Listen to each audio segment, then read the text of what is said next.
এই জন্য বিশ্বনবী বলছেন দুইজন দুইজনকে দেখে বিবাহ করো, সমস্যার সমাধান হয়ে যাবে। এরপরেও আজকে আমাদের সমাজে আমরা কি করি? ছেলেকে আমরা মেয়ে দেখাই না, মেয়েকে আমরা ছেলেও দেখাই না। কেউ যদি দেখতে চায় তাকে আমরা বলি কত বড় খারাপের ঘরে খারাপ, কত বড় বেয়াদবের ঘরের বেয়াদব।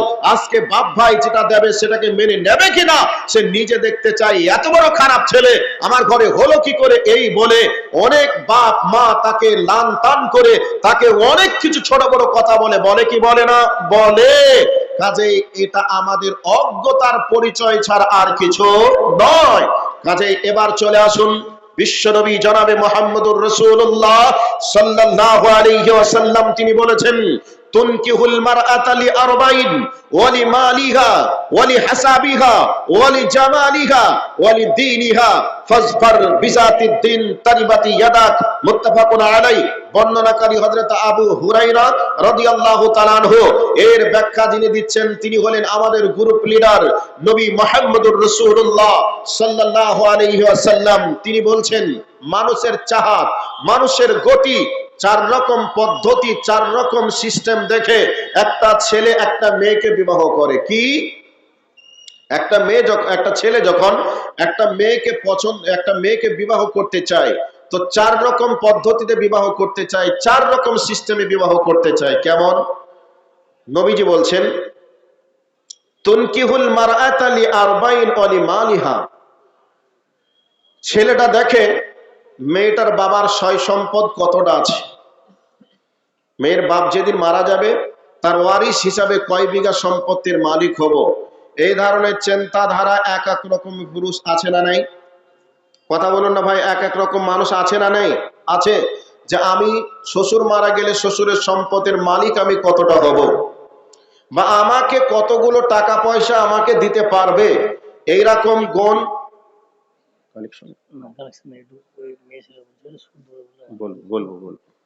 বলবো আসল জায়গাতে আসি। তো এইরকম গুণ বৈশিষ্ট্য দেখে আমরা অনেক সময় আমরা বিচার বিশ্লেষণ করি কি করি না? করি। নাম্বার 2, তারপরে নবীজি বলছেন ওয়ালি হাসাবিহা। দেখে মেয়েটা কোন বংশের। আগে বংশ দেখতো, এখন আমরা পার্টি দেখি। কোন পার্টির? টিএমসি না কংগ্রেস না সিপিএম, রানিং দলের না এক্স দলের, এটা দেখে অনেক সময় আমরা বিবাহ শুভ সূচনা শুরু করি কি করি না? করি। নাম্বার 3, তারপরে অলি জামালিহা। অনেক সময় আমরা দেখি মেয়েটা সুন্দরী কিনা, মেয়েটার চারিত্রিক দিকটা কেমন এটা আমরা দেখি না।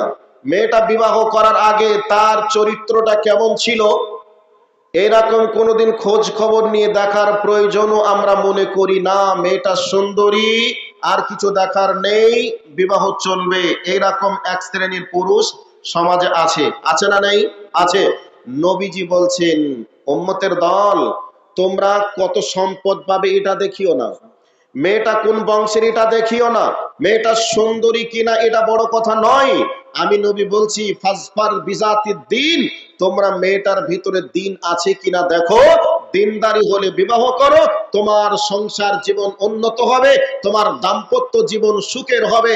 রাতের অন্ধকারের স্ত্রীর যন্ত্রণায় তোমাকে বিছানা ত্যাগ করে ফাঁকা অন্ধকার জায়গায় গিয়ে অঝরে চোখের পানি ফেলে আর তোমাকে কাঁদতে হবে না, তোমার দাম্পত্য জীবনটা সুখের হবে। নবীজি বলছেন তুমি দিনদার মেয়েকে দেখে বিবাহ করো, এ কথা নবীজি বলেছেন। আচ্ছা, আমরা এখন বর্তমান সময়ে আমরা দিনদার মেয়েকে খুঁজি না মেয়ের বাপ কত লাখ টাকা দিতে পারবে এটা খুঁজি? কোনটা বলুন তো একটু? কত দিতে পারবে এটা খুঁজি। এবার চলে আসুন, একটা হাদিস সর্বপ্রথম পড়েছি। নবীজি বলেছেন, হযরতে আব্দুল্লাহ ইবনে মাসউদ থেকে বর্ণিত, এই হাদিসটা বুখারী এবং মুসলিম গ্রন্থে এসেছে।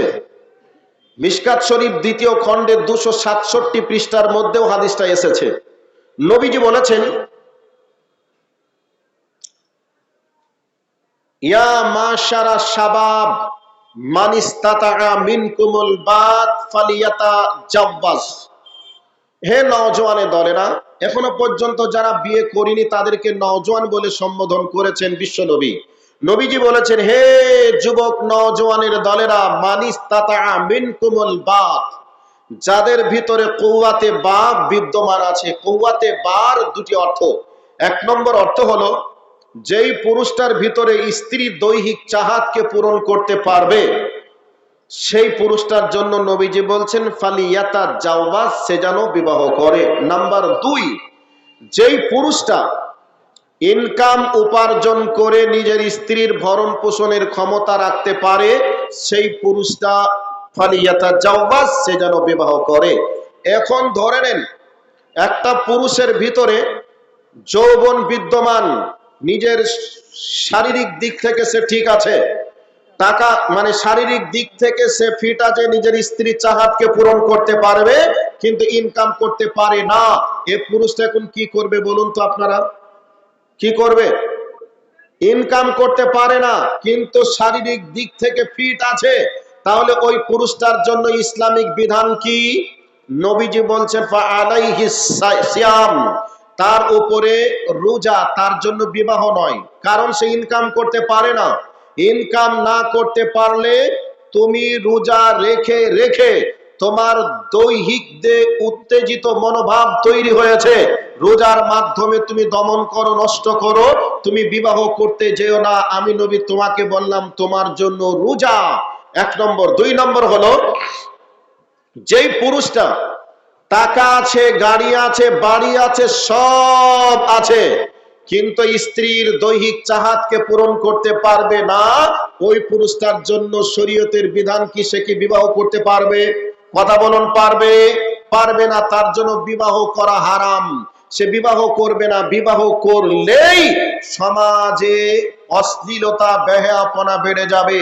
একটা মেয়েকে বিবাহ করে নিয়েছে, স্বামীর কাছ থেকে দৈহিক চাহাতকে যখন সে পরিতৃপ্তি লাভ করতে পারবে না, অন্য পুরুষের সঙ্গে সে দৈহিক চাহাতকে পূরণ করার চেষ্টা করবে, পাড়ার পরিবেশ, সমাজের পরিবেশ নষ্ট করবে। নবীজি বলছেন তোমার জন্য বিবাহ করা হারাম। এবার আপনাদেরকে বলি, যেই পুরুষটার ভিতরে যৌবন আছে, টাকা নেই, উপার্জন করতে পারে না, তার জন্য নবীজি বললেন রোজা। বর্তমান সময়ে ছেলে এমএ পাস করেছে, বিএ পাস করেছে, এখনো পর্যন্ত ব্যবসা বাণিজ্যও করে না এবং চাকরি বাকরিও পায়নি। এই অবস্থায় ছেলের বাপেরা বলে, হে ঘটক, আমার ছেলে এমএ পাস করেছে, বিএ পাস করেছে, দীর্ঘদিন চাকরির জন্য ঘুরলো, বর্তমান সময়ে সরকার চাকরির জন্য কোনো ব্যবস্থা না করাই ছেলে এখনো বেকার, এই জন্য আমি আমার ছেলের বিবাহ দিতে চাই। কোন মেয়ের পিতা আছে 10 লক্ষ টাকা দিবে, 12 লক্ষ টাকা দিবে, আমার ছেলে একটা ব্যবসা করবে, সেই রকম আমি একটা পাত্রী চাই, সেই রকম পাত্রী দেখে আমার মেয়ের ব্যবস্থা করো।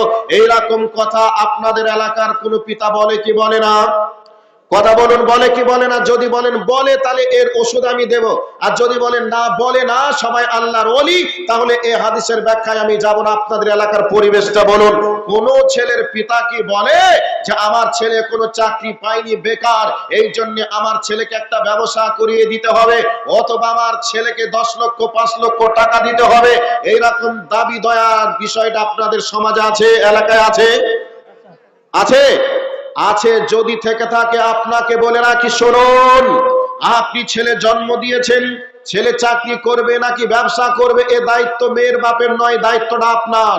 যদি আপনার ছেলে চাকরি না করতে পারে, ব্যবসা না করতে পারে, আপনার ছেলেকে বিবাহ দিবেন না।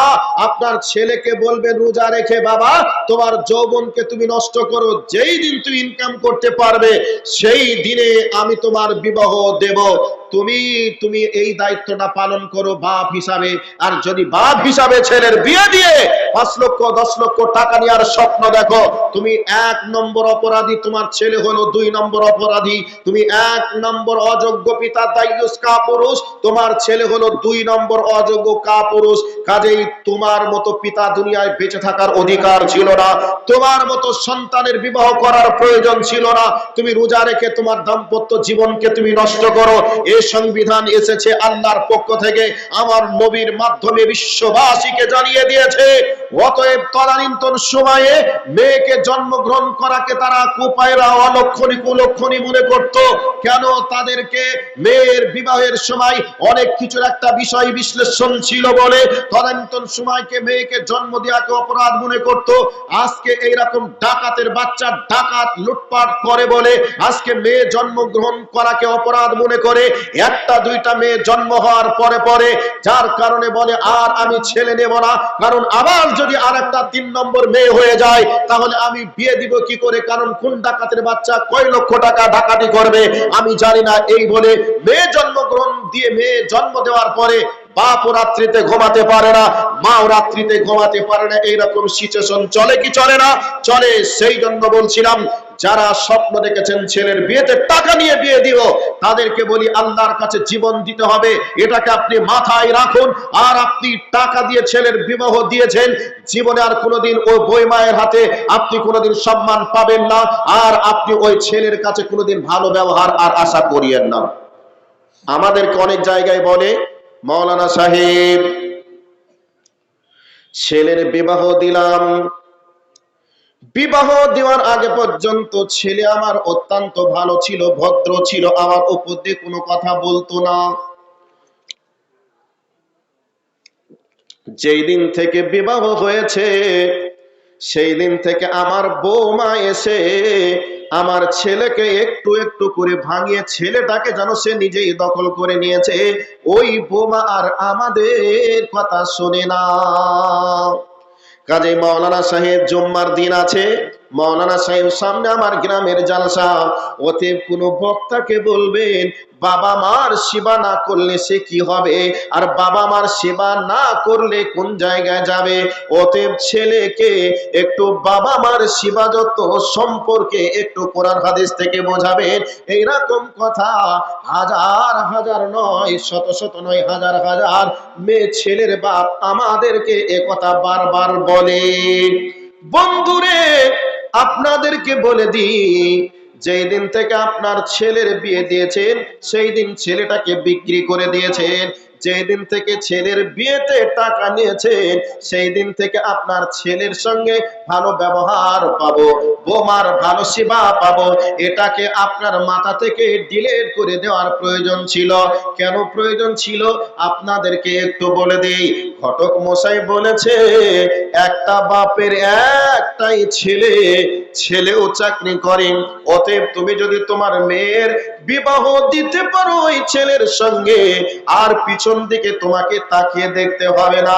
অতএব চাকরিওয়ালা ছেলে, একটা বাপের একটাই ছেলে, অতএব তোমার যা আছে বেঁচে কিনে যদি মেয়েটার বিবাহ দিতে পারো আর পিছন দিকে তাকাতে হবে না। মেয়ের মা মেয়ের বাপ চিন্তা ভাবনা করলো এই অবস্থাতে যদি আমার মেয়েটার বিবাহ দিতে পারে আর মেয়েটা সুখে থাকবে, আর কোনোদিন ঝামেলা অশান্তির আগুনে আমাকে জ্বলতে হবে না। এই অবস্থাতে 5 লক্ষ টাকা নয়, 10 লক্ষ নয়, 7 লক্ষ টাকার দাবি করলো। বেচারা বেচে কিনে যা ছিল সব বেচে কিনে 7 লক্ষ টাকা দিয়ে বিয়ে দিল। 7 লক্ষ টাকা দিয়ে বিবাহ হয়ে গেল। বিবাহ হওয়ার পরে জামাইকে নিয়ে এসে 1 মাস 2 মাস পর্যন্ত ভালো মন্দ খাওয়াতে হয়, অষ্টমঙ্গলা। এইরকম করে একটা সময় চলে গেল, তার খরচের লম্বা একটা হাত, লম্বা একটা সময় পার হয়ে গেল। এবার ঈদের দিনে মেয়েকে দাওয়াত করতে হবে, নতুন জামাইকে দাওয়াত করতে হবে। মেয়ের বাপ কত বড় দুঃখ, এত বড় দুঃখ নেওয়ার পরে, অভাবের যন্ত্রণা নেওয়ার পরে জামাইকে মেয়েকে দাওয়াত দিয়ে চলে আসলো। ঈদের দিনে মেয়ে দাওয়াত খেতে এসেছে, মাকে এসে দেখছে বিধবার মতো, বিধবার মতো হয়ে একটা পুরাতন শাড়ি পরে ঈদের দিন মা ঈদ পালন করছে। বাবাও যেন দেখছে ঈদের দিনে একটা পুরাতন লুঙ্গি পরে ঈদ করছে। এই অবস্থায় মেয়ে এসে মাকে বলছে, আম্মু রে, কেন ঈদের দিনে নতুন কাপড় তুমি পরনি?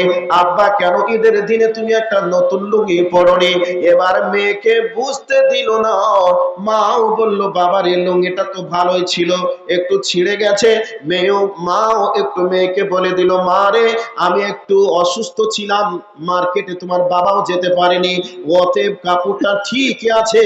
মেয়েকে বুঝতে দিল না। একটা 4 বছরের ছোট্ট দেখে কোলের ভাই ছিল, ভাইটাকে কোলে নিয়ে বোন এবার জিজ্ঞাসা করছে, ভাইয়া গতকাল কি দিয়ে ভাত খেয়েছিলি বল, 2 দিন আগে কি দিয়ে ভাত খেয়েছিলি বল। এরকম করে করে এক সপ্তাহের ইতিহাস যখন ভাইয়ের কাছে তরকারির ইতিহাস জানতে চাইলো, ছোট্ট কট কট কট কট করে কথা বলতে পারে তোতা পাখির মতো, তখন ওই ভাইটা বোনকে গলা চিপে ধরে বলছে, বুবুরে যেই দিন তোমার বিবাহ হয়েছিল ওই দিন মাংস দিয়ে ভাত খেয়েছিলাম, যেদিন থেকে তোমার বিবাহ কমপ্লিট হয়ে গেছে সেই দিন থেকে আর মাংস ভাত আমাদের কপালে জোটেনি, আলু খেয়েছি, ডাল খেয়েছি, শাক খেয়েছি, এভাবে চলছে। এবার মেয়েটার বুঝতে বাকি থাকলো না, আমার বাপ আমাকে বিবাহ দিতে গিয়ে গরিব হয়ে গেছে, মাংস কিনবে, মাছ কিনবে, এরকম টাকাও আমার বাপের কাছে নেই। এইরকম সিচুয়েশন, মায়ের বাড়িতে বাপের দৃশ্য, মায়ের দৃশ্য যখন মেয়ে দেখলো, মনে এত দুঃখ চলে আসলো, আহারে আমাকে জন্ম দিয়ে আমার বাপ কতই না বিপদে পড়ে গেছে, কতই না কঠিন মুহূর্তে আমার বাপ পড়ে গেছে। এবার স্বামী আসলো, স্বামী ঈদের সময় শ্বশুর বাড়িতে ঈদ পালন করে 2 জন মিলে এবার শ্বশুর বাড়িতে চলে গেল মেয়ে। মেয়ে এবার শ্বশুর বাড়িতে যাওয়ার পরে মনে মনে ভাবছে আর শ্বশুরের দৃশ্যটা দেখছে। শ্বশুর মশাই আরদি কাপড়ের সাদা কালারের জামা, আব্দুল্লাহ লুঙ্গি, ইসমাইল লুঙ্গি, এগালে একবার পান, এগালে একবার পান, এরকম চলছে। মেয়েটা দেখছে, মেয়েটা দেখবে বাপের দিকে একবার অন্তরের নজরে দেখবে, শ্বশুরের নজর, শ্বশুরের চেহারার উপরে নজর দিয়ে যখন দেখবে, তখন বলুন তো ওই মেয়েটা শ্বশুরকে দেখে রাগ বাড়বে না কমবে? কথা কি বোঝা যায়নি? মেয়েটা রাগ বাড়বে না কমবে?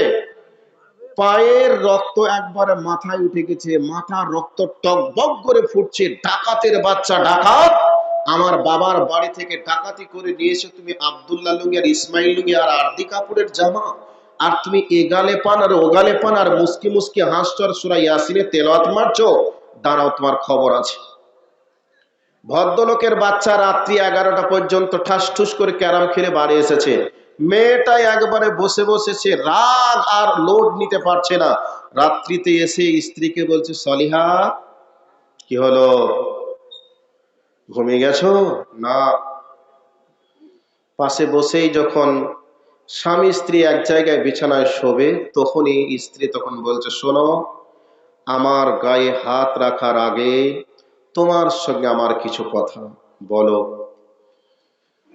আমার বাপের সঙ্গে 7 লক্ষ টাকা নিয়েছো, 2 লক্ষ টাকা আমি অনুষ্ঠান পারপাসে খরচ হয়েছে ছেড়ে দিলাম, 5 লক্ষ টাকার হিসাবটা দাও, আর তা যদি না হয় তোমার নামে আমি মামলা দায়ের করব, তোমার মতো অযোগ্য স্বামীর ভাত আমি খাবো না।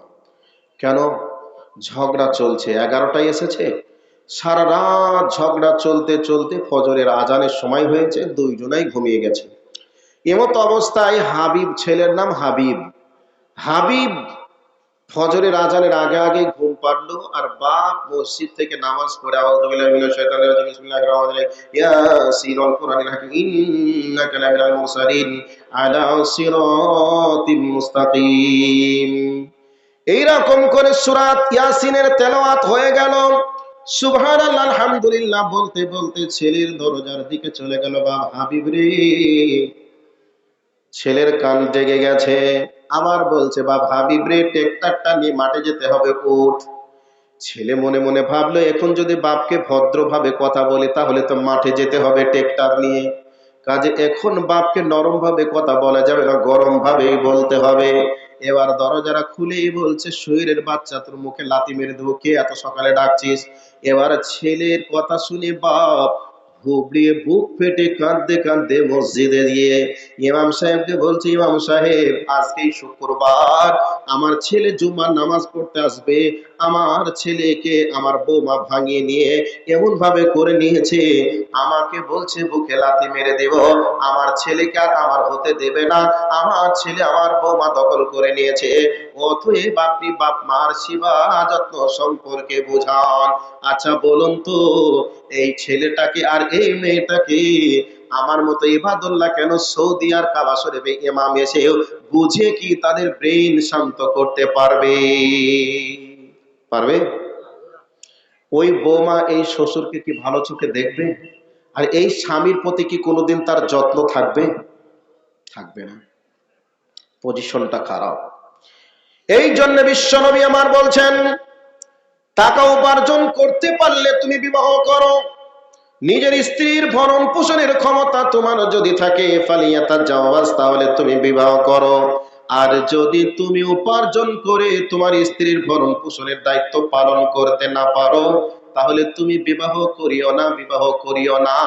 তোমার ভিতরে যৌবন আছে, তুমি রোজা রেখে রেখে রেখে রেখে তোমার যৌবনকে তুমি নষ্ট করে দাও।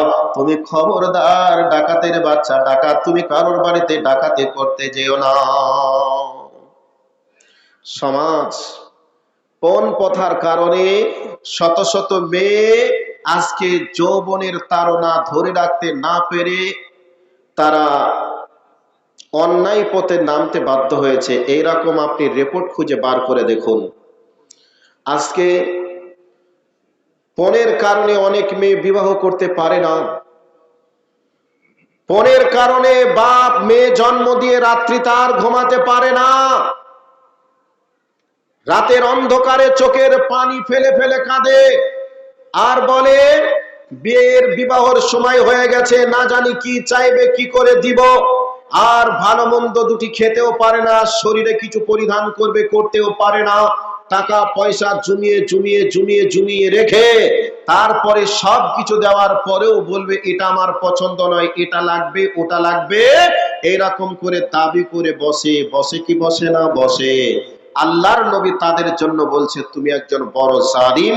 তুমি মারা যাওয়ার পরে তুমি জালিমের কাতারে দাঁড় হয়ে, তোমাকে অপরাধীর কাতারে দাঁড় হয়ে তোমাকে জাহান্নামে যাওয়া লাগবে। তোমার ছেলে ইনকাম করবে না করবে, কি খাবে না খাবে, এ দায়িত্ব তোমাকেই ভাবতে হবে।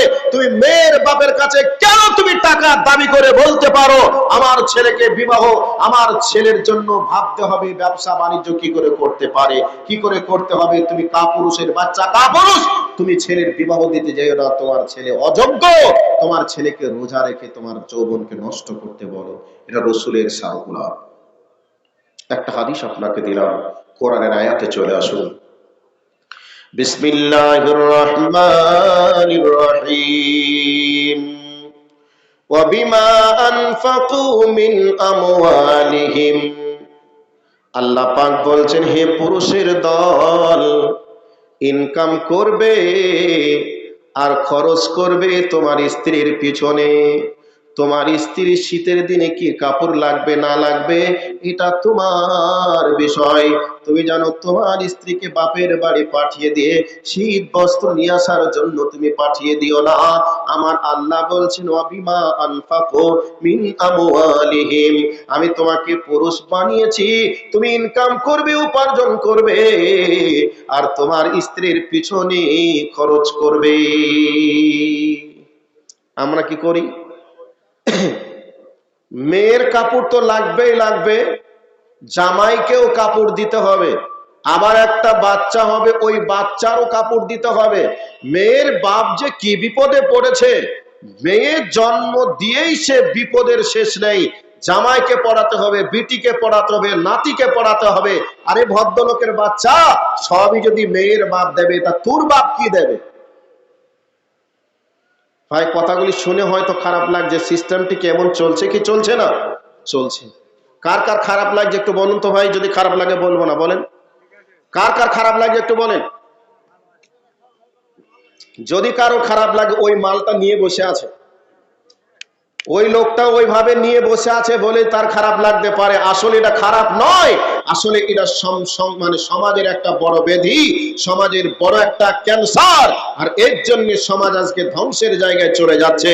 সেই জন্য আল্লাহ সুবহানাহু ওয়া তাআলা মেয়েদের জন্য বলছেন, আর রিজালু কাওয়ামুনা আলান নিসা। আল্লাহ রাব্বুল আলামিন বলছেন, হে পুরুষের দল, আমি আল্লাহ তোমাদেরকে মহিলাদের উপরে তোমাদেরকে প্রশাসক বানালাম, তোমাদেরকে নেতা বানালাম। এবার পুরুষ বলবে আমি হলাম নেতা, আমি হলাম হাকিম, আমি তোমার উপরে খবরদারি করব, তোমার উপরে নেতৃত্ব দেব, এ কথা পুরুষ জাত মনে করতে পারে। কিন্তু মেয়েটার উপরে একটা পুরুষকে নেতা বানিয়েছে, তার কারণ কি? নেতা বানানোর পিছনে কারণ আছে। তোমাকে উপার্জন করতে হবে, উপার্জনের দিক থেকে তোমাকে নেতা বানানো হয়েছে। 2 নম্বর হলো, একটা মেয়ে যদি জাহান্নামে চলে যায় তাহলে 4টা পুরুষকে জাহান্নামের ফেরেশতারা কলার চিপে ধরে জাহান্নামে নিয়ে যাবে। একটা মহিলার নেতা হলো 4 জন পুরুষ। এই জন্য আমার আল্লাহ বলেন, আর রিজালু কাওয়ামুনা আলান নিসা, আমি পুরুষদেরকে নেতা বানালাম মহিলাদের উপরে। তাহলে একটা মেয়ের নেতা 4 জন পুরুষকে বানানো হয়েছে। একটা মেয়ে যদি জাহান্নামে চলে যায় তাহলে 4টা মেয়েকে একটা মেয়ে যদি জাহান্নামে চলে যায় 4টা পুরুষকে জাহান্নামের ফেরেশতারা কলার চিপে ধরে জাহান্নামের বাসিন্দা বানাবে। 1 নম্বর পিতা, 2 নম্বর ভাই, 3 নম্বর স্বামী, 4 নম্বর ছেলে। 1 নম্বর পিতা, 2 নম্বর ভাই, 3 নম্বর স্বামী, 4 নম্বর ছেলে। একটা মেয়ে জন্মগ্রহণ করেছে, ওই মেয়েটার অভিভাবক বা নেতার দায়িত্ব পড়েছে পিতার উপরে। এবার পিতা যতদিন থাকবে, পিতা থাকা অবস্থায় যদি মেয়ে কোনো পাপ করে, অপরাধ করে, এই অপরাধের কারণে আমার আল্লাহ জাহান্নামের ভিতরে মেয়ের অপরাধের কারণে পিতাকে জাহান্নামে দিবেন। নাম্বার 2, পিতা হয়তো বিদেশে চাকরি চলে গেছে, বিদেশে ডিউটি করে, অথবা ব্রেন স্ট্রোক হয়েছে, মারা গেছে।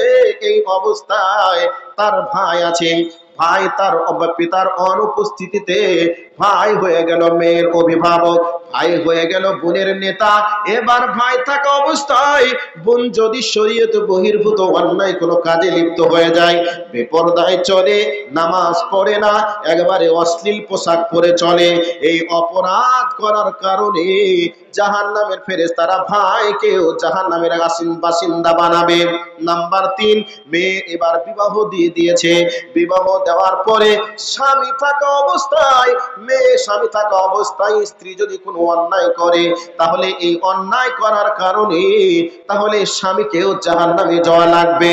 এবার মনে করে নেন স্বামী মারা গেছে, স্বামী মারা যাওয়ার পরে এবার ওই বাড়িতে তার ছেলে আছে, ছেলের দায়িত্ব পড়ে গেল মায়ের উপরে। ছেলে থাকা অবস্থায় মা বাড়ির বাইরে বিনা পারমিশনে বাড়ির বাইরে পা রাখতে পারবে না। ডাক্তার দেখাতে পারবে, ডাক্তার দেখানোর প্রয়োজন হয়েছে, ছেলেকে বলবে আব্বু আমি ডাক্তারের কাছে যাব, মেয়ের বাড়িতে যাব। এবার ছেলের সঙ্গে পারমিশন নিয়ে মাকে যেতে হবে। আর মা যদি ছেলে থাকা অবস্থায় গোপন খাতে যৌবনের তাড়নায় পড়ে ব্যভিচারে যদি লিপ্ত হয়ে যায়, তাহলে জাহান্নামের ফেরেশতা ছেলেকেও ছাড়বে না। এই জন্য আমার আল্লাহ বলেন, আর রিজালু কাওয়ামুনা আলান নিসা, আমি আল্লাহ পুরুষদেরকে মহিলাদের নেতা বানালাম। তাহলে মেয়েদের নেতা একজন মহিলার নেতা 4 জন পুরুষকে বানানো হয়েছে। নাম্বার 2, পুরুষদের জন্য আল্লাহ পাক বলছেন, ওয়া বিমা আনফাকু মিন আমওয়ালিহিম, আমার আল্লাহ বলেন হে পুরুষের দল, তোমরা ইনকাম করবে, উপার্জন করবে, আর তোমার স্ত্রীর পিছনে খরচ করবে, এ কথা আমার আল্লাহ বলেন। তাহলে বর্তমান সময়ে আজকে ইনকাম করি আমরা, ঠিক আছে, ইনকাম করার পাশাপাশি এরপরেও আমরা শ্বশুর বাড়িতে থেকে এটা লাগবে ওটা লাগবে সমস্ত কিছু আমরা দাবি করে বাঁচি, আমরা বসে এগুলি কোরআন এবং হাদিস থেকে কোন রকম ভাবে এগুলা পারমিট করে না, পারমিশন দেয় না। অতএব এগুলি সমাজ থেকে চিরতরের জন্য বিদায় জানিয়ে দিতে হবে। এবার আমার মা ও বোনেদের উদ্দেশ্যে কোরআন থেকে সরাসরি চলে গেলাম। বিস্তারিত আলোচনা করতে গেলে 1 ঘন্টা 2 ঘন্টার বিষয় নয়, কয়েক ঘন্টা বিষয়ের প্রয়োজন হয়ে যাবে। এবার মা বোনদের উদ্দেশ্যে বলছি, ওগো আমার মা, ওগো আমার বোন, তোমাদেরকে বলছি একটু ভালো করে কান করে শুনে নাও।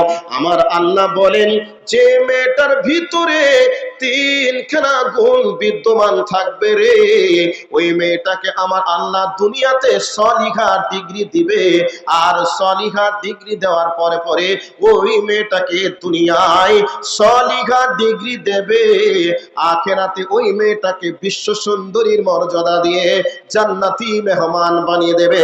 জোরে বলুন নারে তাকবীর। আমার আল্লাহ বলেন, যেই মেয়েটার ভিতরে তিনখানা গুণ থাকবে, ওই মেয়েটা সংসার জীবনে সুখী হবে, ওই মেয়েটা সলিহার ডিগ্রি লাভ করবে, ওই মেয়েটা স্বামীর ভালো বউ হতে পারবে, শ্বশুরের ভালো বৌমা হতে পারবে, শ্বশুর বংশের লোক তাকে নিয়ে গৌরব করবে। এবার তিনখানা গুণ কি বলেছেন আল্লাহ পাক, কি বলেছেন ভালো করে কান করে শুনে নেন। আমার আল্লাহ বলেন, ফাসসালিহাতু কানিতাতুন ওয়াল হাফিজাতুল লিল গায়বি বিমা হাফিজাল্লাহ। এক নম্বর হলো আমার আল্লাহ বলেন, হে মেয়ের দল, তোমাকে নেককারনী ওয়ালি হতে হবে। নেককারনী তুমি যদি হয়ে যাও, দুই নম্বর হলো কনিতা। কনিতা মানে হলো অল্পে সন্তুষ্টি হয়ে যাওয়া, কিন্তু অল্পে সন্তুষ্টি হওয়া এটা মা বোনদের পক্ষে সম্ভব নয়। তবে যদি কোনো মেয়ের ভিতরে সম্ভব হয়ে যায়, তাহলে ওই মেয়েটা দুনিয়াতে সলিহা ডিগ্রি লাভ করবে। অল্পে সন্তুষ্ট বলতে কি মা বোনেরা ভালো করে শুনে নেন, আপনার স্বামী যদি কোনো জিনিস আপনার জন্য নিয়ে আসে, তাহলে আপনাকে যদি বলে সলিহা, ওরে আয়েশা, ফাতেমা, খাদিজা, তোমার জন্য এই জিনিসটা নিয়ে আসলাম, তোমার পছন্দ হয়েছে কিনা তুমি দেখো। এ কথা যখনই বলবে, যদি কোনো মেয়ে বলতে পারে, ওগো আমার স্বামী, আমি তো আমার নয়, আমি কেবলমাত্র তোমার, আমাকে কোন কালারের শাড়ি পরলে, কোন কালারের চুড়ি পরলে, কেমন কানের দুল পরলে তোমার চোখে ভালো লাগবে, এটা আমার দেখার নয়, এটা তোমার দেখার। অবশ্যই তোমার চোখে যেটা ভালো লেগেছে সেটাই তুমি আমার জন্য নিয়ে এসেছো। এ কথা যদি কোনো মেয়ে বলে, তাহলে স্বামীর ভালোবাসা তার স্ত্রীর উপরে বাড়বে না কমবে? এবার আপনারা বলবেন বাড়বে। আচ্ছা বলুন তো, আপনারা মার্কেট থেকে যে কাপড়টা বা যে জিনিসটা একবারে নিয়ে চলে আসেন, ওইটা নিয়ে আসার পরে একই চান্সে আপনার স্ত্রী রাজি হয়েছে কিনা একটু বলুন তো? রাজি হয় যে নিয়ে এসেছো, সত্যি খুব ভালো লেগেছে গো, তোমার চোখ সত্যি দারুণ, তুমি নিয়ে এসেছো, আমার খুব ভালো লেগেছে, সত্যি তোমার পছন্দের একটা দাম আছে, এরকম কথা বলে আলহামদুলিল্লাহ বলে কবুল করেছে কার কার স্ত্রী? একটু হাত তুলেন তো ভাই দেখি। বলেছে? বাপরে বাপ, না বুঝেই বলছেন। আর হাত তুলবেন খুব সাবধান, ক্যামেরায় দেখছে, বাড়িতে বিচার হবে। শীতের রাত, লেপ কাটা কিছুই দেবে না, বাড়ির বাইরে দাঁড় করে রাখবে, খুব ভাবনা চিন্তা। এ কথা বলে? বলে না। কি বলবে জানেন? নিয়ে গিয়ে দিবেন। আর একটু বলি, স্ত্রী নতুন বিবাহ হয়েছে, স্বামীর কাছে চেয়েছে, আগো এখন পাখি মার্কা স্বামীর মার্কেট, মানে শাড়ির মার্কেট চলছে, আমাকে একটা পাখি মার্কা শাড়ি তোমাকে দিতে হবে। গরিবী সংসার, বেচারা ভাবলো 2-3 বছর বিয়ে হলো, এখনো তো দিতে পারিনি, চেয়েছে দেব। তো এখন আমার কামরুল ভাই যেমন মাকনার ব্যবসা করে, মাকনার আবাদ করে, কোথায় চাঁচল, তো চাঁচলে কর্ম করার জন্য ওখানে নিয়োগ করেছে শ্রমিক হিসাবে। তো বেচারা ওখানে কর্ম করতে করতে ঈদের মানে আর মাত্র 2 থেকে 3 দিন বাকি আছে, বেচারা চাঁচল মার্কেটে নিজের স্ত্রীকে কল্পনার দর্পণে দেখেছে, আর চাঁচল মার্কেটের বড় বড় দোকানগুলিকে, কাপড়গুলিকে প্রায় 74-72 ডজন কাপড় দেখেছে। দেখার পরে একটা কাপড় পছন্দ হয়েছে আর বলেছে, সলিহা তোমার কালারটা এইরকম, তাহলে এই কালারটা পরলে সত্যি তোমার খুবই, তোমাকে দেখে আমার চোখে খুব ভালো লাগবে। এই কল্পনার দর্পণে এঁকে এঁকে একটা পাখি মার্কা শাড়ি কিনেছে। এবার চাঁচল থেকে এসে সরাসরি আপনাদের হরিশ্চন্দ্রপুর স্টেশনে নেমেছে। 3 কিলোমিটার 2 কিলোমিটার রাস্তা, রোজা অবস্থায় বাড়ি আসছে। বেচারা টুকটুকিতে চাপলে পারে, চাপলো না, মনের আনন্দে আছে। আল্লাহ বলেছেন, অবিমা আনফাকু মিন আমওয়ালিহিম, আল্লাহ বলেছেন তুমি উপার্জন করো আর খরচ করো স্ত্রীর পেছনে। তাহলে আল্লাহর একটা ফরজ হুকুম আমি পালন করছি, আর স্ত্রীর মানে একেবারে পছন্দের একটা কাপড়ও আমি কিনতে পেরেছি। বেচারা রোদকে রোদ মনে না করে, কষ্টকে কষ্ট মনে না করে, একবারে হাঁটতে হাঁটতে মনের আনন্দে বাড়ি আসলো। বাড়িতে এসে দেখছে বাড়িতে কেউ নেই, নতুন বিয়ে হয়েছে। বাড়িতে চুপ করে খাটের ভিতরে খাটের উপরে বসে সলিহা বলে ডাক দিল। সলিহার ডাকটা শুনেই দেখলো এটা তো আমার স্বামীর কণ্ঠের আওয়াজ। সলিহাকে ডাকলো, সলিহার হাতে ব্যাগটা দিয়ে দিল, কাপড়ের ব্যাগ। আর সলিহা মনে মনে ভাবলো আমি যে শাড়িটা চেয়েছিলাম সে শাড়িটাই হয়তো আমার জন্য বরাদ্দ হয়েছে। আর বেচারা মনে মনে ভাবলো সলিহা আমার দেওয়া কাপড়টাকে নিজে ব্যাগের চেন টেনে দেখবে, না জানি সে কতই না খুশি হবে। বেচারা চেনটা খুলেই যখন দেখলো, মেয়েদের একটা স্বভাব আছে দেখবেন মুখটা একটু বাঁকা করে বলবে, দেখো তোমার চোখ ভালো কোনোদিন ঠেকে না, এটাই তোমার পছন্দ, এ কথা মেয়েরা বলবে। বলার পরে আবার একটা রেফারেন্স দেবে, কি পাশের বাড়ির একটা ছেলের নাম ফাইসাল, বলছে দেখো না ফাইসালের বাপ কত ভালো ভালো ফাইসালের মাকে নিয়ে এসে দেয়, তুমি কি ওইরকম নিয়ে আসতে পারো না? আচ্ছা বলুন তো, এরকম যখন বলবে তখন মেজাজ কি আর ঠিক থাকবে? থাকবে না। এবার আপনি বলবেন আমার সংসার করবি আর ফাইসালের বাপ কি নিয়ে আসবে এটাই তুই দেখবি। ঠিক এমনই কথা বলেছে। আর খাটের ওপরে বেচারা এড়া দিয়ে পড়ে গেছে। তখন স্ত্রী বলছে কি হলো গো, পানি লাগবে? তখন ও বলছে পানি নয় রে, একটু বিষ নিয়ে আয়, বিষ, আর দুনিয়া করব না। আমি চাঁচল মার্কেটে দেখলাম কয়েক ডজন কাপড় উল্টি পাল্টিয়ে দেখে মনের আনন্দে তোমার পছন্দ মতন একটা শাড়ি আমি নিয়েছি। আর আল্লাহর দেওয়া ফরজ হুকুম পালন করতে পেরেছি। রোদকে রোদ মনে না করে, কষ্টকে কষ্ট না মনে করে আমি তোমাকে নিয়ে এসে দিলাম। তুমি এক মিনিটে আমার সব আনন্দকে নষ্ট করে দিলে। এই বলে স্বামীর মনে ব্যথা লাগবে কি লাগবে না? লাগবে। আমার আল্লাহ বলেন কলকনিতা, তুমি কনিতা হয়ে যাও, অল্পে সন্তুষ্ট হয়ে যাও। স্বামীর নিয়ে আসা মালটাকে পেয়ে একই চান্সে আলহামদুলিল্লাহ বলে কবুল করে নাও। তোমার স্বামীকে কথা বলিও, স্বামী গো আমি তো আমার নয়, আমি কেবলমাত্র তোমার। আমি কোন কালারের কাপড় পরলে ভালো লাগবে এটা তোমার নির্বাচন।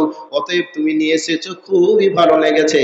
এমন কথা যদি কোনো স্ত্রী স্বামীকে বলতে পারে, স্বামী বলবে সলিহা রে, তুমি 2000 টাকার শাড়ি পেয়ে যদি এত খুশি হয়ে যাও, আগামী ঈদে তোমার জন্য 2000 নয় 3000-এর বরাদ্দ হবে।